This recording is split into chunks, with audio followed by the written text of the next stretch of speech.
Assalamualaikum warahmatullahi wabarakatuh.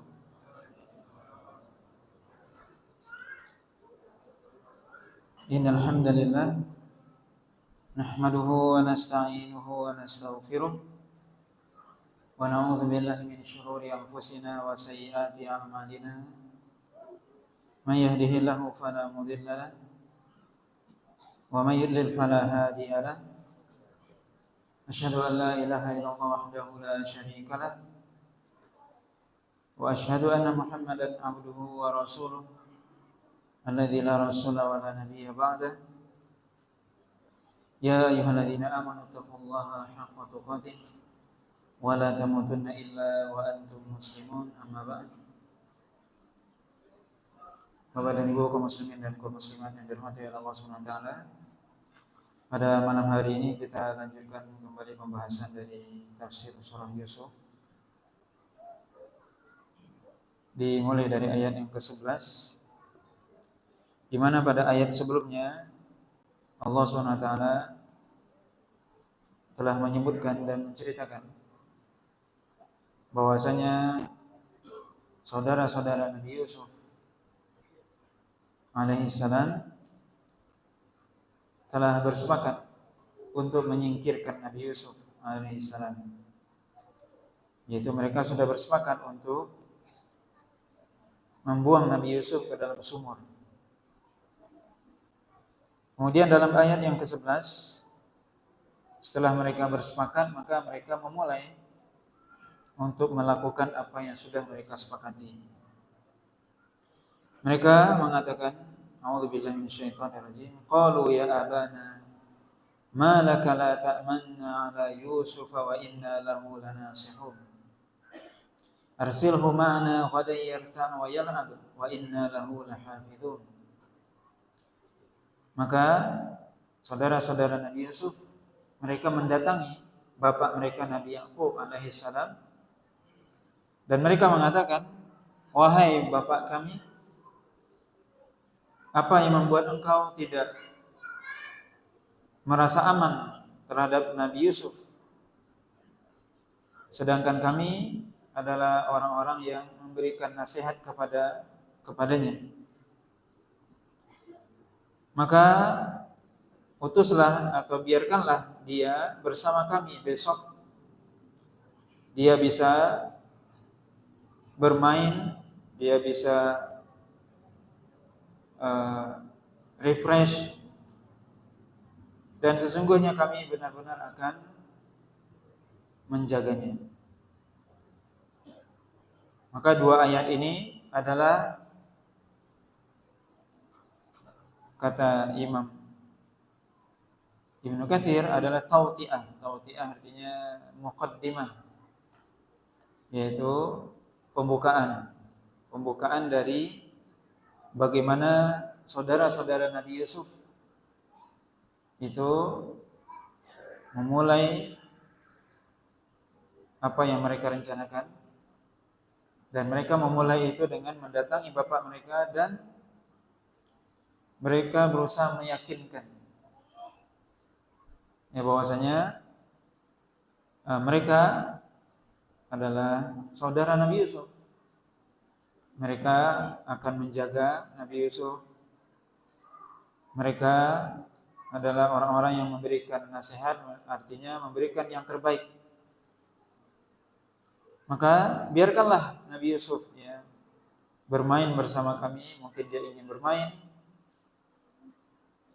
ingin mencari sesuatu yang baru, mungkin melihat alam dan sebagainya, dan kami akan menjaganya. Maka itu bahasa sederhana, di mana di sini tentunya mereka berusaha meyakinkan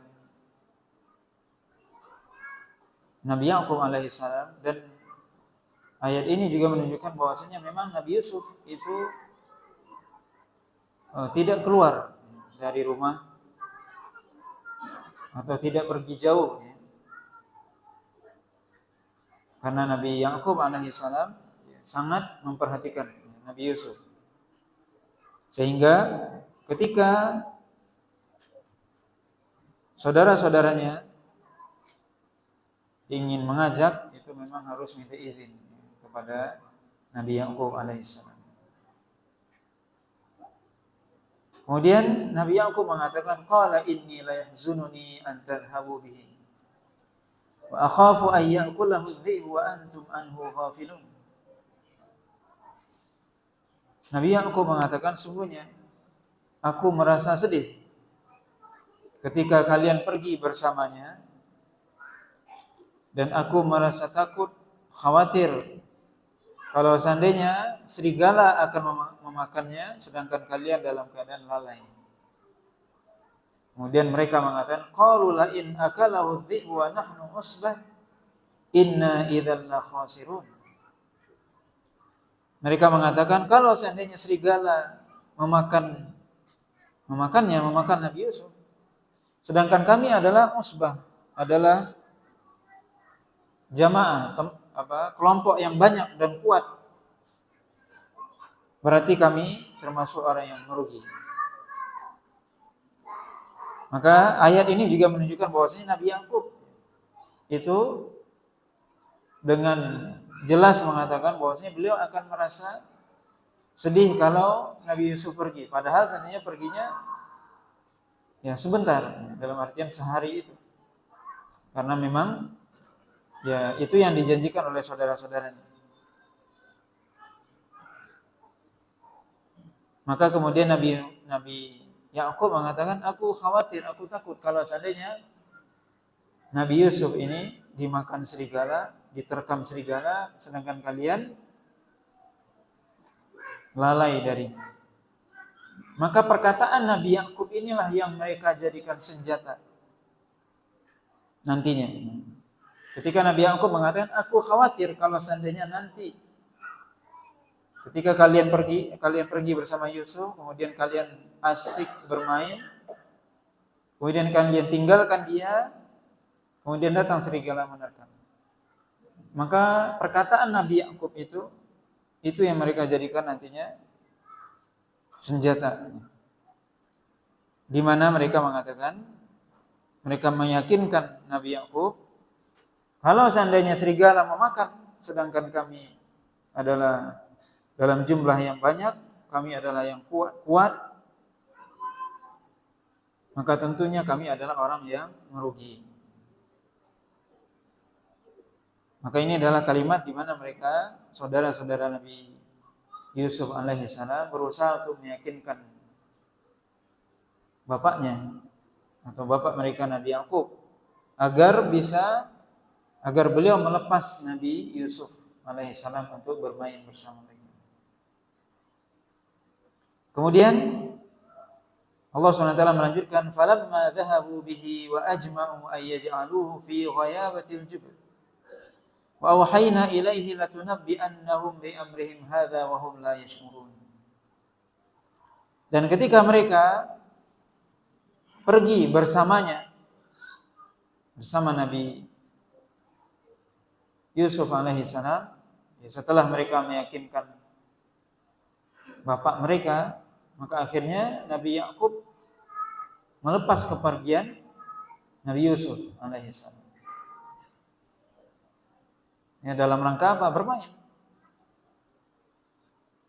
Mungkin jalan-jalan ya sebentar. Tapi apa yang terjadi? Falamma dhahabu bihi, ketika mereka pergi bersamanya, wa ajma'u, dan mereka sudah sepakat, ayyaj'aluhu fi ghayabatil jub, mereka sudah sepakat untuk menjadikannya, melemparkannya Nabi Yusuf ke dalam sumur. Wa awhayna ilaihi latunabbi'annahum bi amrihim hadza wa hum la yash'urun. Dan kami wahyukan kepadanya, yaitu kepada Nabi Yusuf, bahwasanya engkau benar-benar akan memberitahukan kepada mereka tentang apa yang mereka lakukan ini, sedangkan mereka nantinya tidak sadar. Maka di sini bisa kita lihat bagaimana saudara-saudara Nabi Yusuf yang tadinya sudah sepakat, ketika bapak mereka Nabi Yakub memberikan izin, maka mereka tentunya merasa senang karena sesuai dengan rencana. Kemudian mereka langsung melemparkan Nabi Yusuf alaihissalam ke dalam sumur yang mereka sudah sepakati tempat itu. Mereka sudah cari tempatnya. Yang mana disebutkan oleh para ulama yang di tafsir adalah di mana sumur itu berada di tengah jalan, di tempat yang biasa dilalui oleh para musafir. Kemudian tentunya dalam keadaan seperti itu bisa kita bayangkan bahwasanya Nabi Yusuf alaihissalam yang beliau tentunya tidak tahu menahu.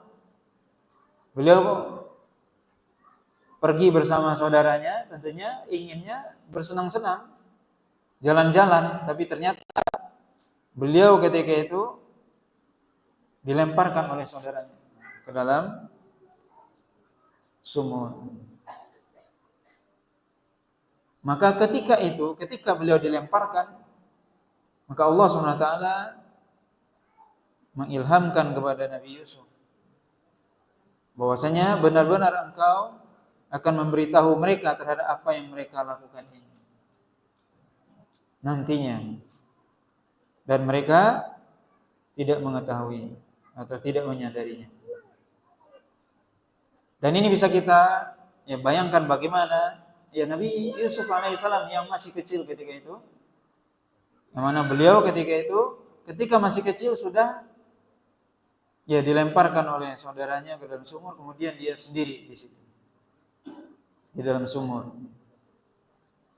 Kemudian dengan takdir Allah SWT, dan memang tentunya saudara-saudara Nabi Yusuf memang sudah merencanakan itu semua. Kenapa mereka melemparkan ke dalam sumur? Tadinya mereka awalnya ingin membunuh, tapi kata salah seorang di antara mereka, jangan bunuh, tapi cukup disingkirkan Nabi Yusuf. Maka mereka memang tujuannya mereka lemparkan ke dalam sumur, yang mana sumur itu tempat yang biasa dilalui oleh musafir. Kemudian nanti akan diambil oleh mereka, sehingga mereka bawa pergi. Sehingga Yusuf tidak lagi di hadapan mereka. Maka apa? Setelah mereka membuang Nabi Yusuf, maka mereka pulang ke rumah. Apa yang mereka lakukan? Waja'u abahum isya'a yabkun. Itu mereka mendatangi bapak mereka dalam ketika isya, yaitu ketika sudah malam. Pulang dari bermain itu malam hari, yabkun, dalam keadaan menangis. Tentunya menangis yang dibuat-buat. Atau bahkan disebutkan menangis karena gembira. Maka Al-Imam Ibnu Qayyim menyebutkan bahwasanya menangis itu ada beberapa macam. Ada menangis karena bersedih, ada menangis karena gembira. Maka ini maksudnya adalah mereka menangis karena gembira. Mereka mendatangi bapak mereka Aisyaan dalam ketika malam Isya, yabkun, dalam keadaan menangis. Kemudian mereka mengatakan, qalu ya abana inna dhahabna nastabiqu wa tarakna Yusufa inda mata'ina fa akalahu dhib wa ma anta bimu'minin lana walau kunna shadiqin.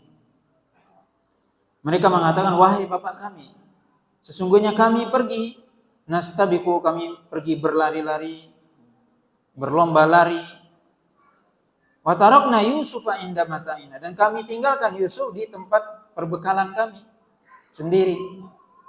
Fa'akalahu dhi'bu, maka kemudian datanglah serigala memakannya. Maka ini yang dipakai tadi apa? Perkataannya Nabi Yakub sendiri. Ketika Nabi Yakub pertama kali memberikan izin, beliau sudah mewanti-wanti jangan sampai datang serigala menerkam saudara kalian. Perkataan itulah yang dipakai oleh mereka. Mereka mengatakan apa? Kami pergi berlari, bermain, kemudian kami tinggalkan Yusuf di tempat perbekalan kami. Kemudian apa? Maka dia dimakan oleh serigala. Wa ma anta bimu'minin lana walau kunna shadiqin. Dan tidaklah engkau percaya kepada kami walaupun kami adalah orang-orang yang benar. Maka ini adalah cara mereka untuk menutupi perbuatan mereka. Tentunya mereka jelas bohong, karena Nabi Yusuf tidak diterkam serigala. Tapi mereka berbuat sedemikian rupa dari sisi perkataan. Mereka mengatakan, maka engkau tidak akan percaya kepada kami walaupun kami benar.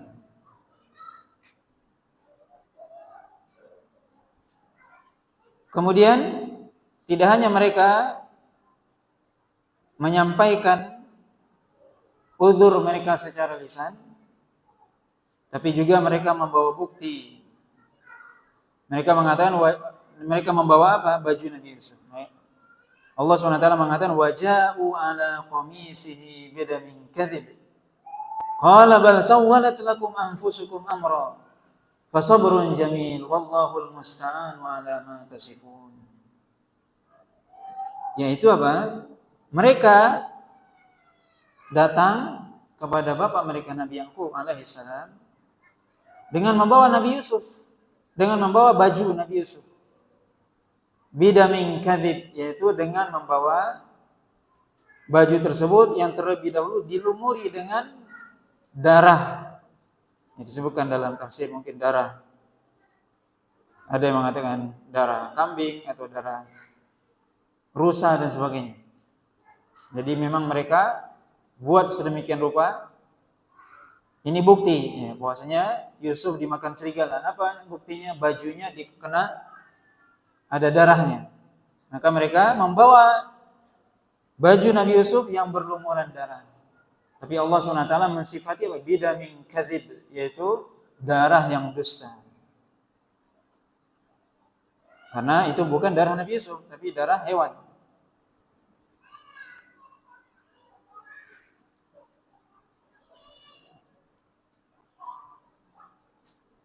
Kemudian Nabi Yakub mengatakan, qala bal sawwalat lakum anfusukum amra. Yaitu Nabi Yusuf mengatakan, sungguh kalian benar-benar ya telah hawa nafsu kalian telah menguasai diri kalian dengan kalian melakukan hal ini. Jadi Nabi Yakub sendiri tidak percaya dan apa yang mereka sampaikan. Kenapa tidak percaya? Karena disebutkan oleh para ahli tafsir, di antaranya Abdullah bin Abbas mengatakan bahwasanya mereka datang membawa baju Nabi Yusuf yang mereka kasih darah rusa atau domba, tapi ternyata yang itu adalah strategi mereka untuk mengelabui bapak mereka sendiri. Tapi ternyata Allah SWT ingin menyingkap atau memberikan tanda kebohongan mereka. Apa tanda kebohongannya? Bahwasanya baju itu enggak robek. Maka Nabi Yakub tahu kalau serigala makan orang pasti bajunya robek. Ini ke bajunya utuh. Maka ini menjadi pelajaran. Para ulama menjelaskan, bagaimanapun seseorang berdusta pasti ada celah yang di situ Allah SWT akan membuka dustanya. Siapapun kita atau bagaimanapun kita berdusta, maka Allah SWT akan membuka dusta itu. Ada celah yang Allah SWT berikan kepada orang yang dia jeli. Makanya para hakim biasanya mereka ketika hadir di hadapan mereka, dua orang yang mengaku ini mengaku benar, ini dua-duanya mengaku benar di sini. Maka para hakim yang jeli dia akan melihat bukti. Kenapa? Karena orang yang berdusta biasanya ada celah yang Allah SWT berikan kepada orang yang ingin mengetahui kebenaran. Maka bagaimanapun kita berdusta, maka ada celah yang akan bisa dibuka. Maka di sini sangat jelas ya bagaimana saudara-saudara Nabi Yakub, saudara-saudara Nabi Yusuf, bagaimana mereka datang membawa baju Nabi Yusuf dengan berlumuran darah, tapi bajunya nggak robek. Ini kan aneh. Makanya Nabi Yakub melalui bukti yang mereka ajukan tersebut, kemudian juga beliau teringat kepada mimpi Nabi Yusuf. Maka beliau tidak percaya. Maka beliau mengatakan apa? Bal sawwalat lakum anfusukum amra. Kalian telah dikuasai oleh hawa nafsu kalian dalam permasalahan ini.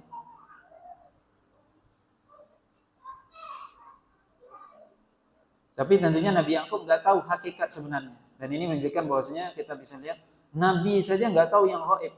Nabi Yakub nggak tahu hakikat kejadiannya apa. Nabi Yusuf dilemparkan ke sumur, Nabi Yakub nggak tahu. Tapi Nabi Yakub hanya tahu bahwasanya atau yakin bahwasanya Nabi Yusuf tidak meninggal atau tidak dimakan serigala sebagaimana yang mereka adukan atau yang mereka sampaikan. Kenapa? Bajunya nggak robek. Bajunya nggak robek, tapi mereka mengatakan Yusuf dimakan serigala atau diterkam serigala. Kemudian Nabi Yakub mengatakan fasabrun jamil. Maka kata Nabi Yakub, aku akan bersabar. Dengan apa? Sabrun jamil. Yaitu sabar yang jamil artinya adalah la syakwa fihi, yaitu kesabaran yang aku tidak akan mengadu dalam hal tersebut, mengadu kepada manusia maksudnya. Fasabrun jamil, aku akan bersabar dalam hal ini, aku tidak akan mengadukan hal ini kepada manusia, kepada siapa saja, hanya kepada Allah Subhanahu wa taala sebagaimana nanti dalam akhir surah Yusuf. Inama ashku bathi wa huzni ila Allah, di mana aku, kata Nabi aku, hanya mengadukan kesedihanku, kegalauanku hanya kepada Allah saja. Itu fasabrun jamil. Maka sabrun jamil itu yang Nabi Yakub bisa lakukan, yaitu aku akan bersabar la jazaa fihi, yang tidak ada di dalamnya rasa kekecewaan, tidak ada rasa mengumpat dan sebagainya. Wallahul musta'an wa ala ma tasifun. Dan Allah lah tempat meminta pertolongan terhadap apa yang kalian sifati atau yang kalian sebutkan ini. Maka bisa kita bayangkan di sini Nabi Yakub alaihissalam seorang bapak. Kita bisa bayangkan Nabi Yakub seorang bapak yang beliau sangat mencintai Nabi Yusuf alaihissalam karena memang beliau seolah-olah sudah mengetahui bahwasanya Nabi Yusuf akan menjadi nabi dan beliau akan menjadi orang yang baik. Ketika beliau mendengar mimpi Nabi Yusuf. Bagaimana setelah mendengar mimpi tersebut, Nabi Yakub semakin cinta kepada Nabi Yusuf alaihissalam. Maka kita bisa bayangkan bagaimana Nabi Yakub itu bersedih. Kenapa? Karena anak kesayangannya hilang. Atau dituduh, atau disebutkan apa? Diterkam serigala. Dan yang lebih parah lagi tentunya, yang lebih membuat sedih lagi, yang melakukan itu semua saudaranya sendiri, bukan orang lain. Itu kita bisa bayangkan bagaimana kondisi kejiwaan Nabi Yakub, artinya perasaan Nabi Yakub alaihissalam, yang bagaimana beliau menahan marah.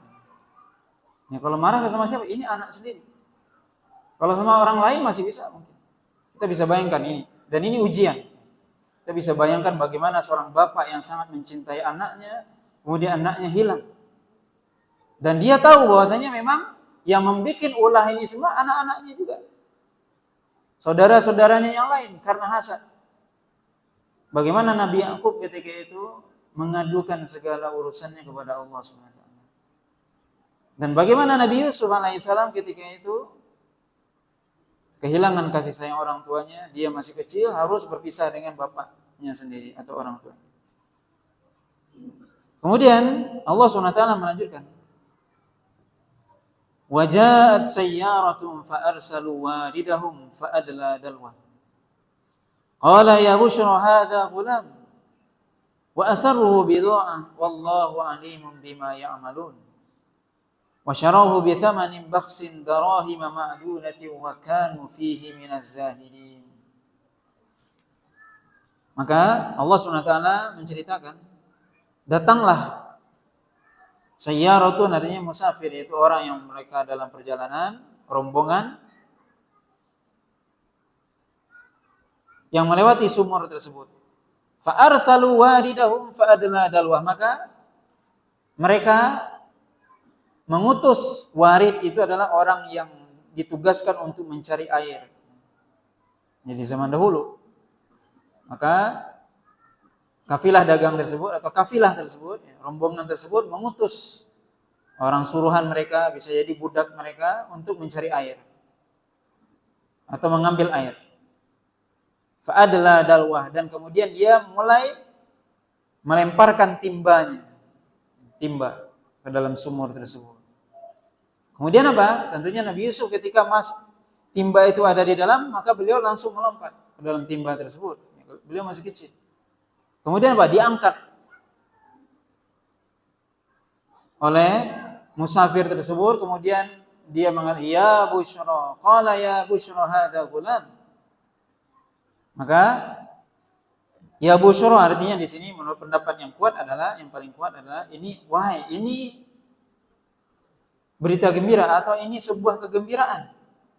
Yaitu apa? Saya mendapatkan seorang anak. Ghulam, ya ghulam itu artinya adalah anak yang masih belum balik. Maka usia Nabi Yusuf ketika itu ya di bawah 12 atau 13 tahun, masih di bawah itu. Masih kecil, mungkin usia SD. Karena ghulam itu sebelum atau menjelang balik. Belasan mungkin. Wallahu alam tidak disebutkan, tapi yang jelas masih kecil tentunya. Belum balik. Qala ya busyra hadza gulam. Mereka mengatakan ini sesuatu yang menggembirakan. Ini sebuah kegembiraan.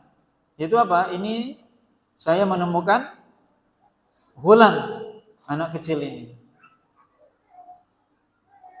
Wa asarruhu bidha'ah wallahu alimun bima ya'malun. Maka mereka, wa asarru artinya mereka menyembunyikannya,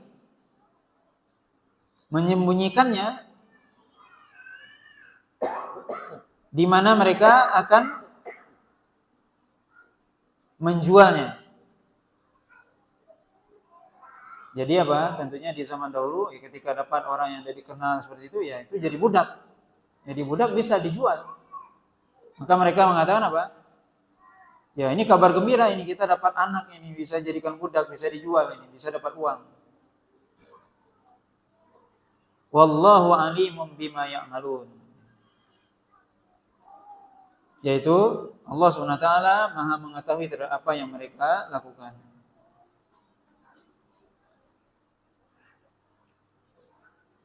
Wa syarauhu bi thamanin bakhsin darahima ma'dudatin wa kanu fihi minaz zahidin.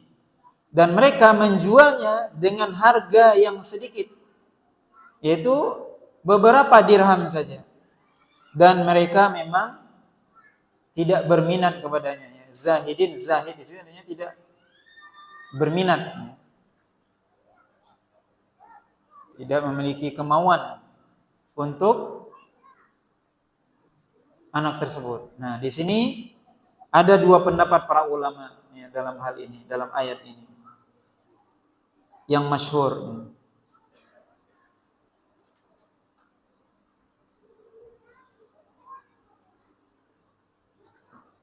Jadi mereka mengatakan apa? Wasyarahu, Allah SWT mengatakan wasyarahu bi thamanin bakhsin darahima ma'dudatin wa kanu fihi minaz zahidin. Dan mereka menjualnya. Nah, pertanyaan di sini, atau bukan pertanyaan, tapi ada dua pendapat para ulama tafsir dalam ayat ini. Siapa yang menjualnya? Tentunya yang jelas yang dijual adalah Nabi Yusuf. Tapi siapa yang menjual? Ada dua pendapat para ulama.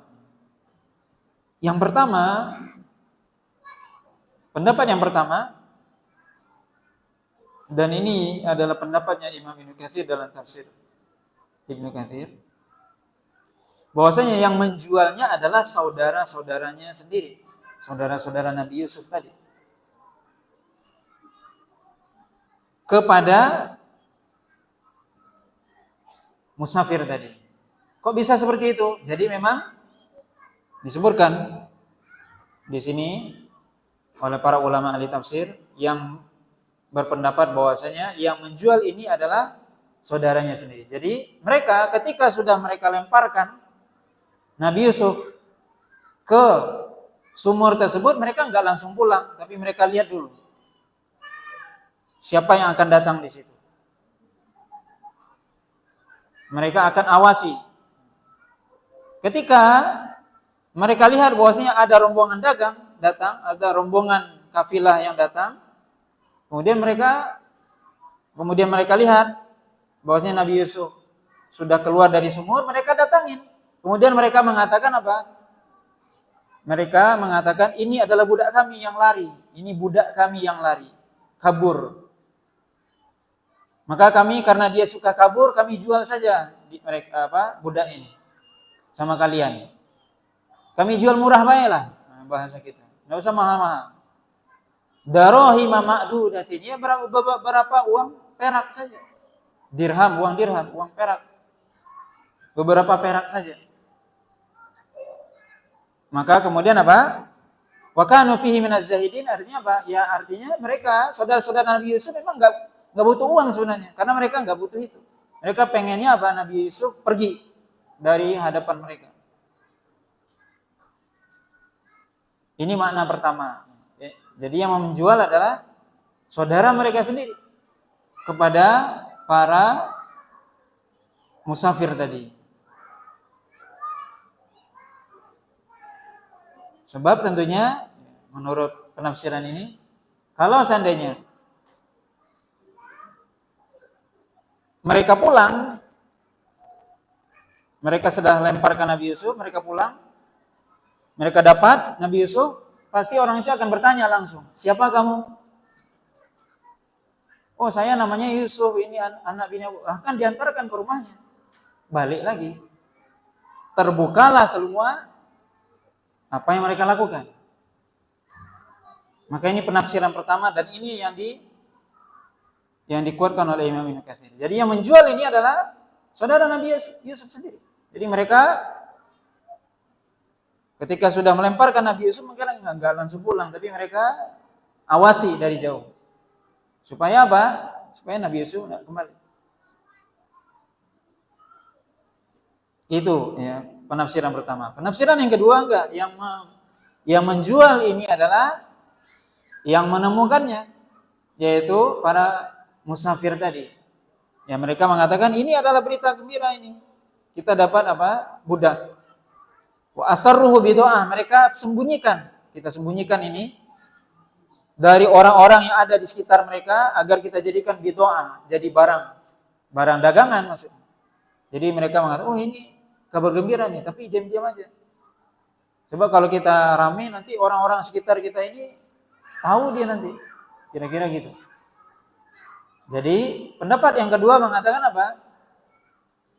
Yang menjual itu adalah musafir tadi. Wa syarahu bi tsamanin baksin, maka mereka kemudian menjual Nabi Yusuf dengan beberapa dirham saja. Siapa yang belinya nanti di Mesir? Nah, wallahu alam, ini dua pendapat ya, tentang makna ayat ini. Siapa yang menjual ya, Nabi Yusuf alaihissalam? Tapi tentunya ya wallahu alam, itu mungkin tidak terlalu penting ya. Tapi yang paling penting di sini adalah pelajaran. Siapa yang menjualnya, memang ada di sini dua pendapat para ulama. Yang pertama tadi pendapat yang dikuatkan oleh Imam Ibnu Katsir, bahwasanya yang menjual adalah saudara-saudaranya sendiri, saudara Nabi Yusuf sendiri. Pendapat yang kedua adalah secara zahir dari ayat ini, yaitu yang menemukannya itulah yang menjualnya. Nah, wallahu ta'ala. Kemudian kita bisa lihat di sini Allah SWT berpindah. Setelah Nabi Yusuf ya dibawa oleh musafir tadi Kemudian apa? Nabi Yusuf akan memang dijual. Maka siapa yang membeli Nabi Yusuf? Yaitu salah seorang pembesar Mesir. Allah SWT menyebutkan dalam ayat yang ke-21 dan 22, Allah SWT mengatakan, wa qala alladhi ishtarahu min Misra limra'atihi akrimi mathwah asa an yanfa'ana aw nattakhidahu walada wa kadzalika makkanna li Yusufa fil ardi wa linu'allimahu min ta'wilil ahadits wallahu ghalibun ala amrihi walakinna aktsaran nasi la ya'lamun. Walamma balagha ashuddahu atainahu hukman wa 'ilman wa kadzalika najzil muhsinin. Allah SWT menceritakan ya, bahwasanya Allah SWT mengatakan, dan berkatalah orang-orang yang membelinya dari Mesir. Maka ayat ini tentunya menjelaskan, ya Allah SWT tidak menyebut secara detail bagaimana perjalanan. Tapi yang jelas di sini Allah SWT langsung berpindah ketika Nabi Yusuf sudah di Mesir, sudah dijual. Maka orang yang membeli Nabi Yusuf ini berkata, ya, seorang pembesar dari Mesir berkata kepada istrinya, akrimi mathwah, yaitu muliakan tempatnya, maksudnya muliakan tempat tinggalnya bersama kita, muliakan tempat tinggalnya. Asa ayyam fa'ana aw nattakhidahu walada. Bisa jadi dia akan memberikan manfaat kepada kita atau kita jadikan dia sebagai anak. Nah, wallahu alam disebutkan memang bahwasanya ya, disebutkan dalam tafsir Ibnu Katsir bahwasanya yang membeli Nabi Yusuf adalah Aziz Mesir, yaitu pembesar Mesir, wazir, menteri, salah seorang menteri di Mesir yang namanya disebutkan di sini Kitfir. Ya wallahu alam, tapi tentunya tidak disebutkan dalam Al-Qur'an, tapi itu disebutkan oleh para ahli tafsir. Kemudian siapa istrinya namanya? Ya memang disebutkan di sini. Di dalam tafsir Ibnu Katsir disebutkan. Walaupun itu enggak ada dalil. Ada yang mengatakan Zalikha atau Zulaikha atau Ra'il, ada dua namanya. Atau Ra'il atau Ra'il, ya, macam-macam ya namanya. Tapi itu tentunya enggak penting karena Allah tidak menyebutkan. Ini hanya perkataan dalam tafsir. Yang Nabi juga enggak menyebutkan itu namanya. Hanya Allah SWT mengatakan apa? Bahwasanya orang yang membelinya dari Mesir mengatakan kepada istrinya, akrimi mathwa, maka muliakan tempat tinggalnya. Karena bisa jadi dia akan memberikan manfaat kepada kita atau kita menjadikan dia sebagai anak. Allah SWT katakan, wa kadzalika makkanna li Yusufa fil ardh. Dan begitulah kami memberikan tamkin, maksudnya memberikan kepada Nabi Yusuf tempat di muka bumi ini. Tempat dalam artian bagaimana beliau dimuliakan oleh Allah SWT. Yang tadinya tinggal bersama bapaknya, kemudian dilemparkan ke dalam sumur, kemudian menjadi budak tentunya. Dalam perjalanan menjadi budak. Kemudian akhirnya dibeli. Ini tentunya ada rentan waktu. Tentunya ini ada rentan waktu. Dalam perjalanan bagaimana beliau merasakan itu semua. Sampai beliau di Mesir, kemudian dibeli. Kemudian Allah SWT memuliakan Nabi Yusuf. Di mana Allah mentakdirkan Nabi Yusuf dibeli oleh seorang aziz, seorang pembesar Mesir. Kemudian apa? Allah kata, wa kadzalika makkanna li Yusuf. Dan begitulah kami memberikan tempat memuliakan Nabi Yusuf di muka bumi ini. Wa linu'allimahu min ta'wilil ahadits, dan kami ajarkan kepadanya ta'wilul ahadits, yaitu takbir mimpi, yaitu bagaimana beliau Nabi Yusuf bisa mentakwil mimpi, mengartikan mimpi. Wallahu ghalibun ala amrihi, maka Allah SWT itu berkuasa terhadap segala urusannya. Tidak ada yang bisa mengalahkan Allah. Tidak ada yang biasa menguasai Allah. Allah yang berkuasa kepada makhluk. Yang tadi isinya saudara-saudaranya ingin melenyapkan Nabi Yusuf, tapi dengan izin Allah, yang tadinya mereka ingin membunuh, tapi Allah SWT mentakdirkan tidak. Karena Allah SWT sudah mempersiapkan Nabi Yusuf. Maka ada saja yang memalingkannya. Mereka lemparkan ke sumur, ke tempat yang hina dan sebagainya. Dengan perkiraan mereka Nabi Yusuf tentunya akan menjadi budak. Akhirnya beliau dibeli oleh seorang pembesar Mesir, kemudian dia dimuliakan di rumah tersebut. Allah SWT kata, wallahu ghalibun ala amrihi. Allah SWT itu tidak ada yang bisa mengalahkan dalam urusannya. Artinya Allah SWT menguasai segala alam ini. Allah SWT berkehendak dan tidak ada yang memaksa Allah SWT. Walakinna aktsaran nasi la ya'lamun. Tetapi kebanyakan manusia tidak mengetahui. Bagaimana Allah SWT Maha Kuasa atas segala manusia. Allah SWT Maha Kuasa atas seluruh makhluknya. Tidak ada yang bisa memaksa Allah. Dan tidak ada yang bisa menguasai Allah. Tapi Allah yang menguasai alam ini. Tapi kebanyakan manusia tidak mengetahui. Mereka merasa justru berkuasa. Itu sebagian manusia. Merasa berkuasa. Merasa dia mampu. Padahal Allah SWT yang Maha Kuasa atas segala manusia. Kemudian Allah SWT katakan, walamma balagha ashuddahu atainahu hukman wa ilman. Dan ketika sudah sampai ashuddahu, ketika sudah sampai Nabi Yusuf alaihissalam pada usia yang matang, yaitu ashuddahu diartikan yaitu istakmala aqluhu wa tamma khalquhu, yaitu ketika sudah sempurna akalnya dan sempurna fisiknya, atainau hukma wa ilma. Maka Imam Ibnu Katsir mengatakan bahwasanya kami berikan kepada Nabi Yusuf hukman wa ilma, yaitu an-nubuwah, kenabian. Allah SWT berikan kepada Nabi Yusuf kenabian. Ketika Nabi Yusuf alaihissalam sudah sempurna akalnya, sudah sempurna fisiknya, maka Allah SWT memberikan kenabian kepada Nabi Yusuf, yaitu memberikan wahyu kepadanya. Berapa usia Nabi Yusuf diangkat menjadi Rasul? Tidak disebutkan ya dalam sejarah. Tapi dalam tafsir Ibnu Katsir disebutkan beberapa pendapat para ulama.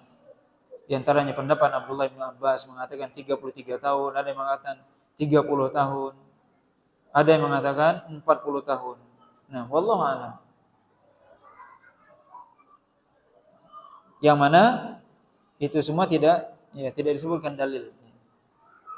Tapi hanya disebutkan oleh Allah SWT ketika Nabi Yusuf sudah sempurna akalnya, maka Allah SWT memberikan kenabian.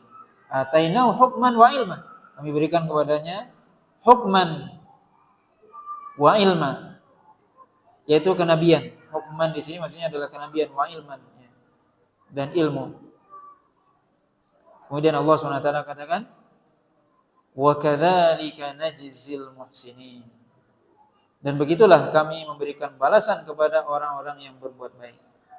Ya, di mana Allah SWT memberikan balasan yang baik kepada orang yang baik, yaitu Nabi Yusuf. Di mana Nabi Yusuf ketika beliau dilemparkan oleh saudara mereka, maka mereka beliau tidak merasa bersedih atau dendam kepada saudaranya. Sebagaimana nanti akan disebutkan di akhir surah. Bagaimana Nabi Yusuf diperlakukan tidak baik oleh saudaranya, disingkirkan, di mana beliau dipisahkan dari bapak beliau yang dalam usia yang masih sangat belia, yang pada usia itu masih membutuhkan kasih sayang orang tua, kasih sayang seorang bapak. Maka beliau dibuang, disingkirkan. Tapi Nabi Yusuf tidak dendam kepada saudaranya. Maka ini Allah katakan wa kadzalika najzil muhsinin. Begitulah kami memberikan balasan kepada orang yang berbuat baik.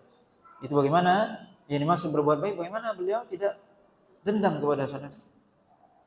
Yang mana beliau kita bisa bayangkan ketika itu betapa sedihnya, beliau masih kecil, kemudian harus berpisah dengan orang tuanya, kemudian pindah ke negeri yang beliau asing di situ, Mesir. Yang mana beliau disebutkan oleh para ulama tinggalnya di mana? Ya Allah alam, ada sebagian mengatakan di Palestina. Yang tentunya berbeda antara Palestina dengan Mesir. jarak yang jauh, kemudian juga tentunya beliau tinggal di situ sendiri, nggak ada siapa-siapa, dan beliau menjadi budak, menjadi pembantu di rumah orang. Tapi beliau ketika itu bersabar. Nah, bisa kita lihat di sini kesabaran anak dan kesabaran orang tua.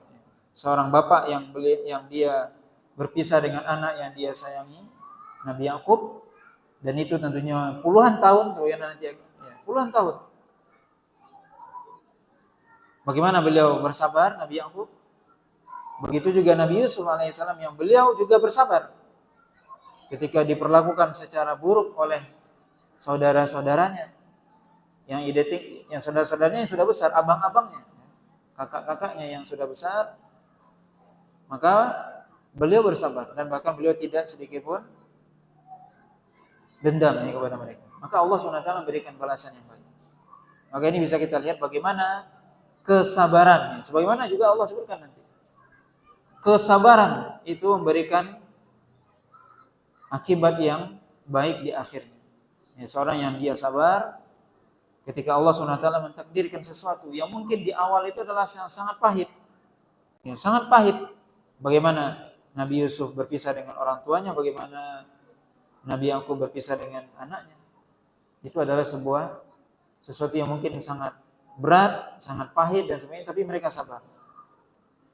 Maka Allah SWT memberikan balasan yang setimpal. Allah katakan, wa kadzalika najzil muhsinin. Itulah kami memberikan balasan kepada orang-orang yang baik.